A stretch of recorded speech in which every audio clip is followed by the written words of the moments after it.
కర్ణాటకలో చిన్నస్వామి స్టేడియంలో జరిగిన ఒక దారుణమైన ఘటన అందరికీ తెలుసు. తొక్కిసలాట్లో ఇప్పటికే 11 మంది ప్రాణాలు విడిచారు. 50కి పైగా ఇంకా వాళ్ళు హాస్పిటల్ వెంటిలేటర్ పైన ఉండి ట్రీట్మెంట్ తీసుకుంటున్నారు. వాళ్ళ పరిస్థితి కూడా చాలా దారుణంగా ఉందంటూ కూడా చెప్తారు. అయితే దీనిపైన కర్ణాటక సీఎం రెస్పాండ్ అయ్యారు. అలాగే డిప్యూటీ సీఎం అయినటువంటి ఆయన కూడా రెస్పాండ్ అయ్యారు. డికే శివకుమార్ ఆయన కన్నీళ్ళు కూడా పెట్టుకున్నారు. అయితే రీసెంట్గా బయటకు వచ్చిన వార్త ఏంటంటే ఈ తొక్కేసలాట్లో కొంతమంది గ్యాంగ్ వాళ్ళు ఏ క్రికెటర్ ఫ్యాన్ అని నేను చెప్పను. ఆ తొక్కిసలాట్లో ఒక అమ్మాయిని టార్గెట్ చేసి ఒక బ్యాచ్ లాగా ఏర్పడి ఆ అమ్మాయిని చేయి పట్టుకుని ఆ బ్యాచ్లోకి లాగి తన ప్రైవేట్ పార్ట్స్ పైన టచ్ చేసి తన బట్టలు చింపి అక్కడే అత్యాచారం చేయడానికి ప్రయత్నించారంటూ కూడా ఒక వార్త రీసెంట్గా బయటకు వచ్చింది. ఎక్స్ అకౌంట్లో దీని గురించి చాలా చర్చలు జరుగుతున్నాయి. ఒక వ్యక్తి ఓ వీడియోలో పోస్ట్ చేశాడు. అతను కన్నడలో మాట్లాడుతూ, నా ఫ్రెండ్ కజిన్ సిస్టర్ని ఈ రకంగా చేయడానికి ప్రయత్నించారు, దయచేసి సీసీటీవీ ఫుటేజ్ పూర్తిగా చెక్ చేయాలి, ఆ రకంగా ప్రవర్తించిన వారిపైన కఠిన చర్యలు తీసుకోవాలంటూ కూడా ఒక వ్యక్తి పోస్ట్ చేయడం జరిగింది. ఎప్పుడైతే అతను పెట్టాడో దాని తర్వాత చాలామంది కూడా మాకు కూడా జరిగింది, మా పైన కూడా ఎట్లానే ప్రవర్తించారు, మా పైన కావాలని చేతులేశారంటూ కూడా చెప్పారు. సాధారణంగా ఈ గుంపులో ఏంటంటే ఒక గుంపులో గోయిందన్నట్టు అమ్మాయిల పైన ఎలా పడినా ఏం చేసినా ఇలాంటి సీన్స్ బస్సుల్లో చూస్తూ ఉంటాం. బస్సుల్లో జనాభా ఎక్కువైపోతే ఒకరి మీద ఒకరు పడినప్పుడు ఏమనుకోరులే, ఏం కాదులని చెప్పేసి అనుకుంటాం. బట్ ప్రతిదీ కూడా ప్రతి ఒక్కరు గమనిస్తూ ఉంటారు. అలాగే రీసెంట్గా తొక్కిసలాట్లో జరిగిన ఈ ఘటనలో కొంతమంది అమ్మాయిల్ని లైంగికంగా దాడి చేయడానికి ప్రయత్నించారు కొంతమంది బ్యాచ్. మరి వాళ్ళు డ్రింక్ చేసి వచ్చారో లేకపోతే గంజాయి కొట్టి వచ్చారో దేనికి వచ్చారో తెలియదు, కానీ వాళ్ళు చాలా చాలా దారుణంగా ప్రవర్తించారంటూ కూడా ఎవరైతే ఉన్నారో ఆ అమ్మాయి పేరు చెప్పే ప్రయత్నం చేయను, తన కన్నీళ్ళు పెట్టుకుంటూ తన అన్నయ్యకి చెప్పుకుంది.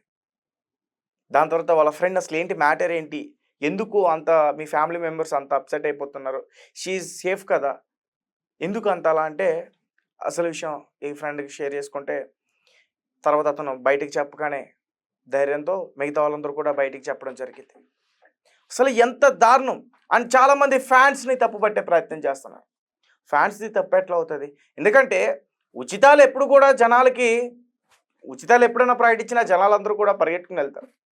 ఇప్పుడు ఉచిత దర్శనం అంటే దేవాలయానికి ఎలా వెళ్తారు, ఉచిత సినిమా టికెట్లు అంటే సినిమా హాల్కి ఎలా వెళ్తారు, ఉచిత బస్సు అన్నప్పుడు మహిళలకి ఎలా వెళ్తారు, అలాగే ఇక్కడ ఉచిత పాసులు అన్నప్పుడు కూడా మహిళలు అలానే వచ్చారు. ఎందుకు ఈ మాట చెప్తున్నా అంటే అమ్మాయిలకి మహిళలకి అవసరమా అన్నట్టుగా కొంతమంది కామెంట్స్ చేశారంట. దాని కింద వీడియో కింద కామెంట్స్ చేశారు. సో దాని గురించి చెప్తున్నా. సో ఉచిత బస్సులు పెట్టినప్పుడు, బస్సులు ఎక్కుతున్నప్పుడు, ఉచిత పాసులు పెట్టినప్పుడు మహిళలు ఎందుకు రాకూడదు, అభిమానించే హీరోలు ఎందుకు చూడకూడదు? సో ఆ రకంగానే చాలామంది మహిళలు అక్కడికి వచ్చారు. బట్ ఎవరు కూడా ఊహించలే ఇంత దారుణంగా అక్కడ ప్రవర్తిస్తారు ఫ్యాన్స్ అని. అండ్ మరీ ముఖ్యంగా ఇక్కడ గవర్నమెంట్ ఫెయిల్ అయింది. ఎందుకంటే 35,000 కెపాసిటీ ఉన్న ఆ స్టేడియంకి 2 lakhs పీపుల్ వరకు వచ్చేస్తున్నారనే విషయం తెలిసినా ఆ స్టేడియంలో ఏదైతే ఆ షో ఉందో దాన్ని రద్దు చేసిన వాళ్ళు ఆ ఐపీఎల్ ట్రాఫీ పట్టుకుని పెద్ద స్టేజ్ పైకి ఎక్కి వాళ్ళు ప్రసంగిస్తూ ఉంటారు, మాట్లాడతారు దాన్ని ఉద్దేశించి. సో దాన్ని అంతటి రద్దు చేసిన ప్రకటించిన ప్రభుత్వం అక్కడ అధికారుల పైన, డిపార్ట్మెంట్ పైన, పోలీస్ యంత్రాంగం పైన ఒత్తిడి తీసుకొచ్చి ముందుకు నడిపించే పరిస్థితి జరిగింది అంటూ కూడా చెప్తా ఉన్నారు. మరి ఇప్పుడు అసలు ఎవరి మీద చర్యలు తీసుకోవాలి? ఒక పక్క ఎవరైతే అక్కడ సీఎం అయినటువంటి వ్యక్తి ఉన్నారో సిద్ధరామయ్య, ఆయనే వచ్చి సన్మానం చేశారు. ఎవరైతే ఉన్నారో డికే శివకుమార్, ఆయన వచ్చి సన్మానం చేశారు. ఒక తండ్రి అయితే ఏడుస్తున్నాడు, నా కొడుకుని దయచేసి నాకు అప్పగించండి, ఎక్కడున్నాడు, దయచేసి అతన్ని పోస్ట్ మార్టం చేయొద్దు, తన ప్రాణాలు అప్పచెప్పండి అంటూ కూడా ఆ తండ్రి ఏడుస్తుంటే నిజంగా చాలా చాలా బాధ అనిపించింది.